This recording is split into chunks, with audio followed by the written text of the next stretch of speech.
Okay, chapter 10, Two Promises. I'm going to apologize ahead of time for some of these annotations because I lost my favorite blue pen and the one I'm using is a little messy. So hopefully you can follow these okay.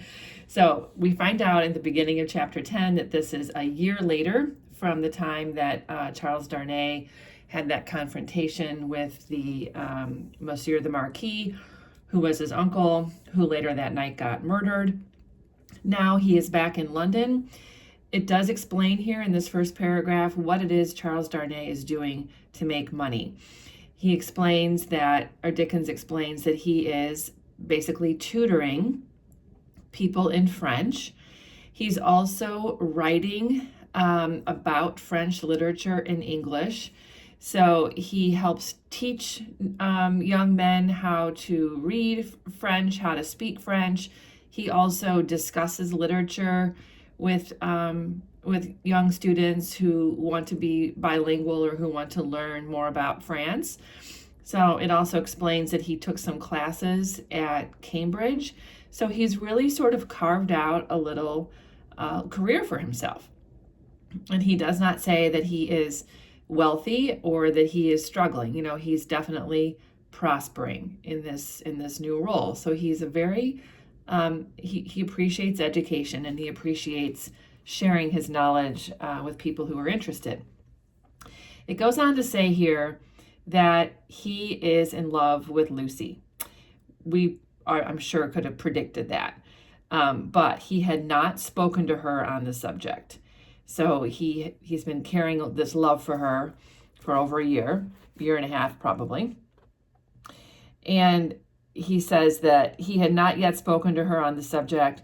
The assassination at the deserted chateau far away beyond the heaving water and the long, tongue, dusty roads, the solid stone chateau, which had itself become the mere mist of a dream, had been done a year, and he had never yet, by so much as a single spoken word, disclosed to her the state of his heart. So there's so much alliteration in here, assonance, long tongue. There's just, it's very musical.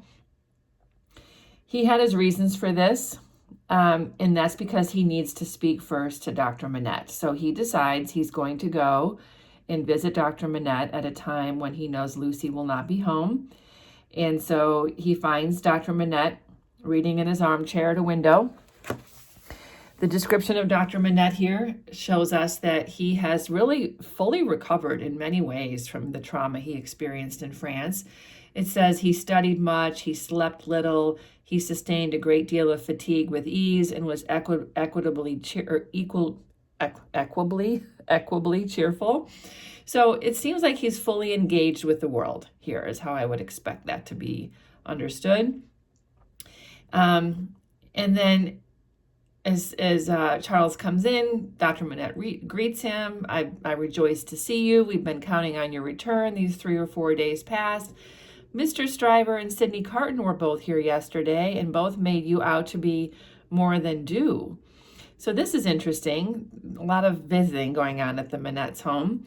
And then Charles says, I'm obliged to them for their interest in the matter, he answered, a little coolly as to them, though very warmly as to the doctor, Miss Manette. So why would he be cold when talking about Mr. Stryver and Sydney Carton?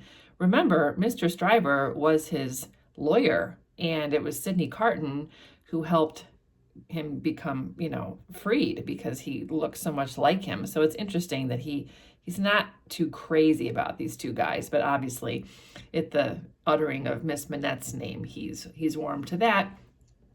And he says, Dr. Manette, I knew she was away from home. I took the opportunity of her being from home to beg to speak to you. There's a blank silence. So this is making Dr. Manette a little uncomfortable.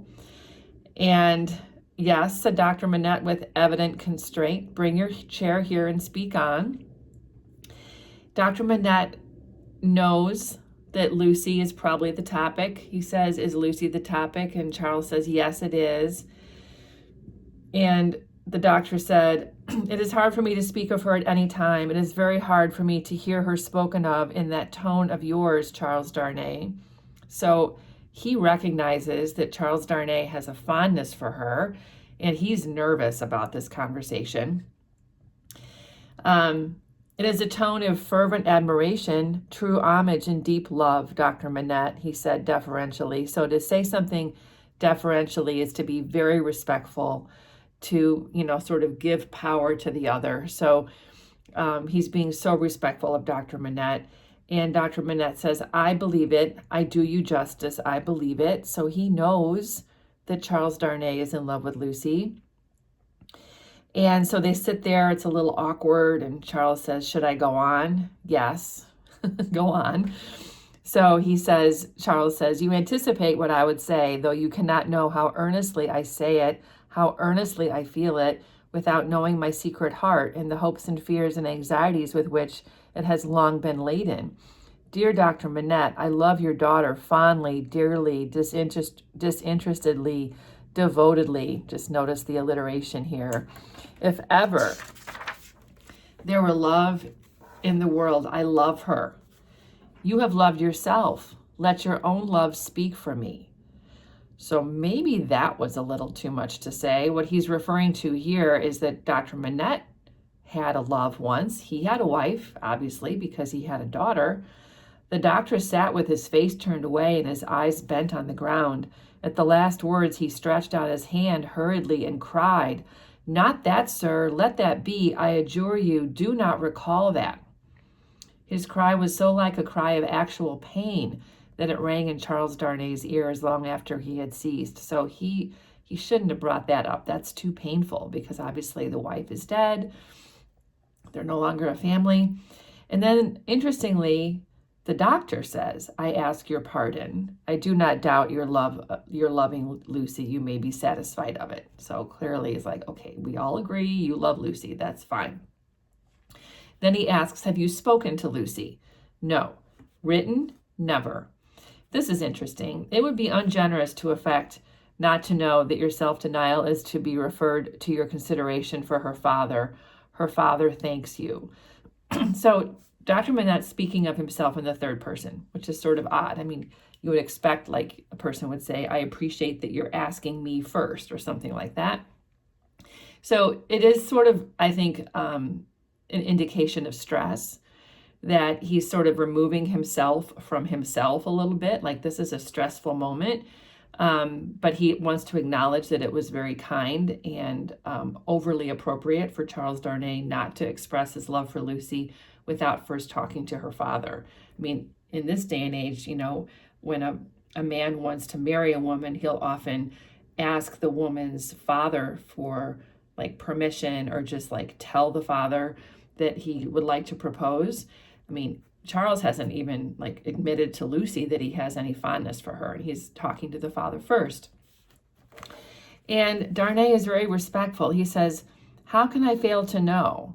Like he knows all the things that have gone on between Miss Manette and her father. He says, the tenderness between a father and child. I know, Dr. Manette, how can I fail to know that mingled with the affection and duty of a daughter who has become a woman, there is in her heart towards you all the love and reliance of infancy itself.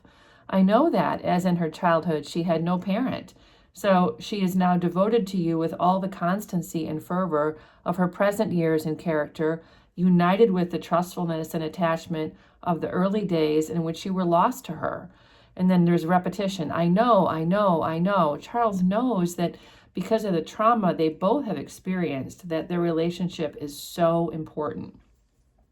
So as Charles says all this, Dr. Manette is stressed. His breathing is quickened, but he represses it.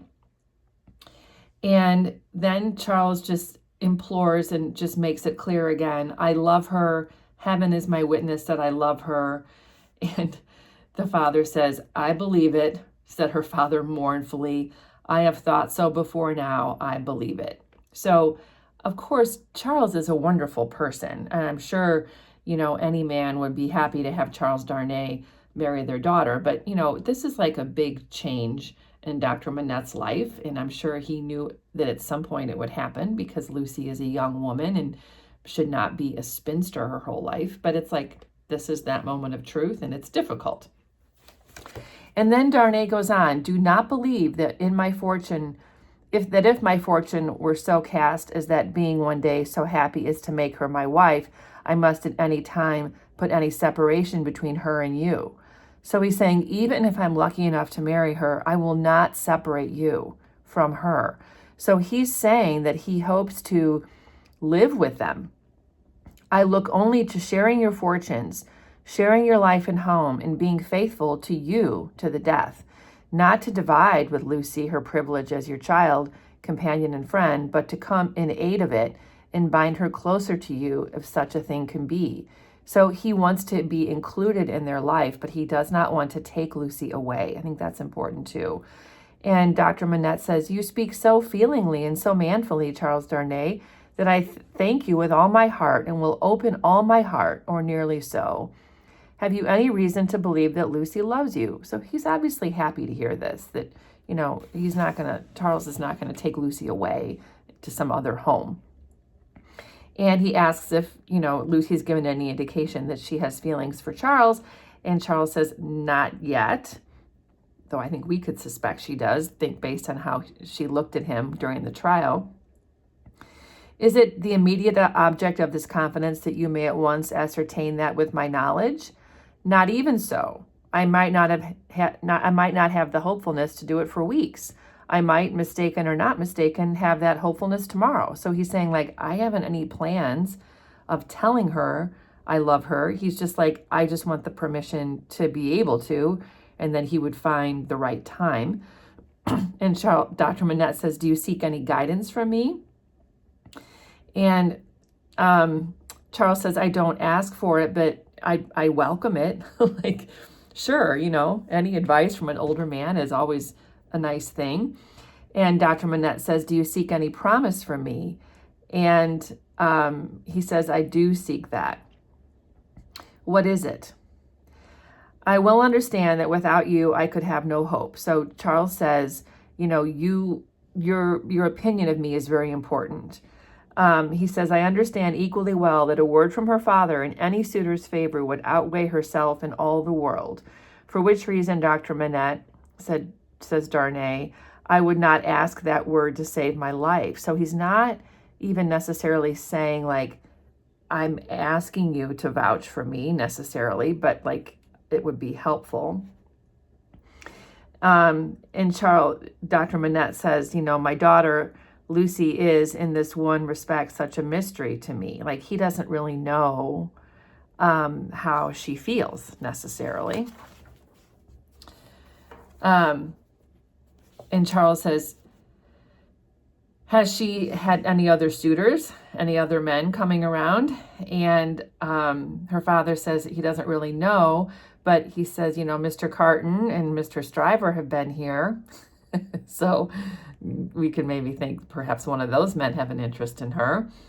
And so here's the promise that Charles asks of Dr. Manette. It is that if Miss Manette should bring to you at any time on her own part such a confidence as I have ventured to lay before you, you will bear testimony to what I have said and to your belief in it. I hope that you may be able to think so well of me as to urge no influence against me. So he's not saying tell her I'm amazing and that she should marry me, but that if she comes to him, just don't say anything bad about him. Don't say anything bad about Charles, and just reiterate the fact that Charles genuinely loves Lucy.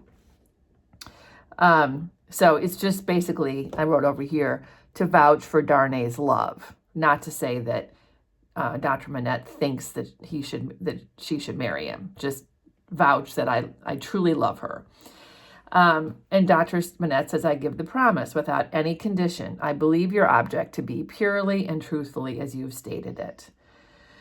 So then he goes on to say, if there were, Charles Darnay, if there were any fancies, any reasons, any apprehensions, anything whatsoever, new or old, against the man she really loved, they should all be obliterated for her sake. She is everything to me, more to me than suffering, more to me than wrong, more to me than, well, this is idle talk. So he's just saying and when he says this is idle talk, like he's getting carried away with how much he loves her, how much Dr. Manette loves his daughter.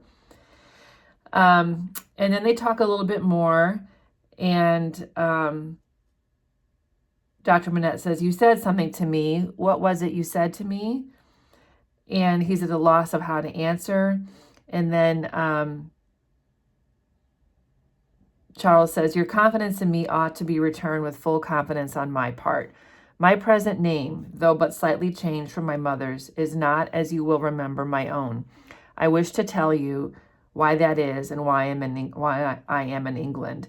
So Charles Darnay is saying, since we're being so honest, you know, you've made a promise to me that you would vouch for my love, and you've shared with me how much you love Lucy and how much she means to you. I need to be honest back and tell you about my past. So we know about his past. He comes from this,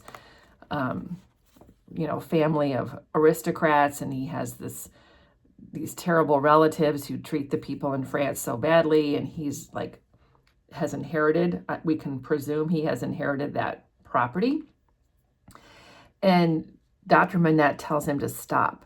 He's like, I don't want to know. And Charles is like, I don't want to have any secrets. And Dr. Manette says, stop. And then the promise that Dr. Manette asks of Charles is that, tell me when I ask you, not now. If your suit should prosper, if Lucy should love you, you shall tell me on your marriage morning. Do you promise? So Dr. Manette says, you can tell me about your real name on the morning of your wedding, if that actually happens. And so Charles agrees and says, okay. So then Dr. Manette tells Charles he should probably leave because Lucy will be home from her errands soon. And when Lucy comes in, Dr. Manette has gone up to her room, and she hears a noise. She calls her father. Nothing was said in answer, but she heard a low hammering sound in his bedroom. Uh-oh. Passing lightly across the intermediate room, she looked in at his door and came running back frightened, crying to herself, what shall I do? What shall I do? She's afraid he's making shoes again, that maybe he has relapsed, which would not be unusual. We just know that he just had this difficult conversation with Charles. So she knocks on his door, and she opens the door, and she sees him asleep in his bed. He's sleeping heavily, and his tray of shoemaking tools and his old unfinished work were all as usual. So maybe he wasn't having a relapse. Maybe it was just a sound. Maybe he hit the bed or something as he was sleeping. We don't really know. But we do know that he would have been very stressed going to sleep after that conversation. So your important little details here, Dr. Manette and Charles Darnay have a man-to-man talk about Lucy. And then these are the two promises. Dr. Manette promises to vouch for Darnay's love if Lucy were to ask him. And Charles Darnay promises not to reveal his real name until his wedding day. Okay, now taking a look at chapter 11, a companion picture. That means a companion picture to the chapter we just read. We are in Mr. Stryver's office with Sydney. They have just had another all-nighter working on paperwork. Sydney is mixing another bowl of punch, which we can assume has alcohol in it.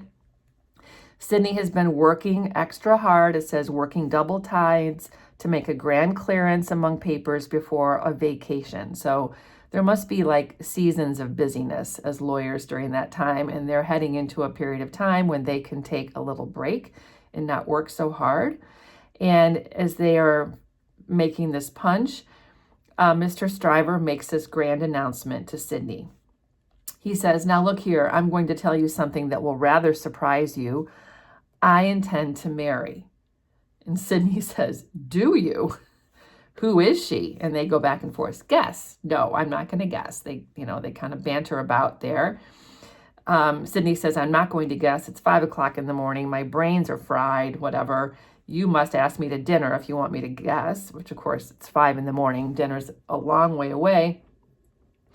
And Mr. Stryver says, Sydney, I rather despair of making myself intelligible to you because you are such an insensible dog.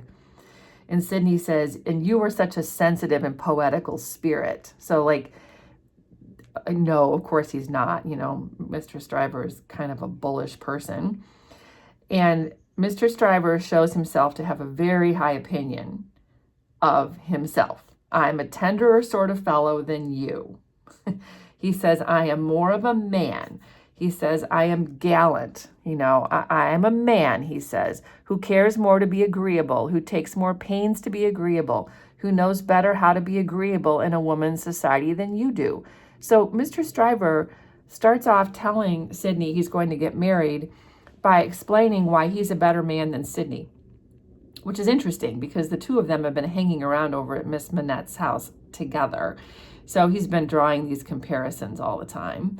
And then Mr. Stryver shakes his head in a bullying way, which is not agreeable at all. And he says, I'll have this out with you. You've been at Dr. Manette's house as much as I have, or more than I have. Why, I have been ashamed of your moroseness there. Your manners have been of that silent and sullen and hangdog kind, that upon my life and soul I have been ashamed of you, Sydney. So he really disses him. He's like, you are such a loser. Every time you go there, you're so sad and, pathetic. He says that, Sydney is an ill-conditioned fellow in that sort of society, that he's disagreeable. So he's like, you don't really belong with those people. Miss Manette and Dr. Manette are more proper than you, like you don't fit in. But obviously by making that criticism, Stryver indicates that he does fit in. So finally, they're bantering here, just back and forth, insulting each other, really. And Sydney's like, just would you get on with your story? Like, who are you going to marry? And he says, well, I make this little preface because you once mentioned the young lady to me in a slighting term. So Mr. Stryver says, I'm a little hesitant to tell you because there's one time that you criticized this woman. And he says, you made mention of the young lady as a golden-haired doll. The young lady is Miss Manette. So just think about it. Charles Darnay just professed his love to Dr. Manette and asked for permission to court Lucy, to sort of try to start dating her. At the same time, Mr. Stryver, not taking those proper steps, is just deciding that he is going to marry Lucy. He just presumes that she would want to marry him. And he doesn't like the fact that at one point Sydney referred to her as a golden-haired doll, which kind of indicates that she's fake, that she's simple or something like that. When Sydney hears this news, he drinks the punch at a great rate. So he's a little startled and upset. And my guess is jealous, because he probably likes Miss Manette too. Now you know all about it, said Mr. Stryver. I don't care about fortune. She is a charming creature, and I have made up my mind to please myself. She will have in me a man already pretty well off, and a rapidly rising man, and a man of some distinction. It is a piece of good fortune for her, and she is worthy of good fortune. Oh my gosh, what a jerk. He thinks just like, of course she's going to want me because I have all these great qualities. And of course, Sydney is astonished, but he says, why should I be astonished? Why should I not approve? I mean, what can you possibly say? How awkward is this?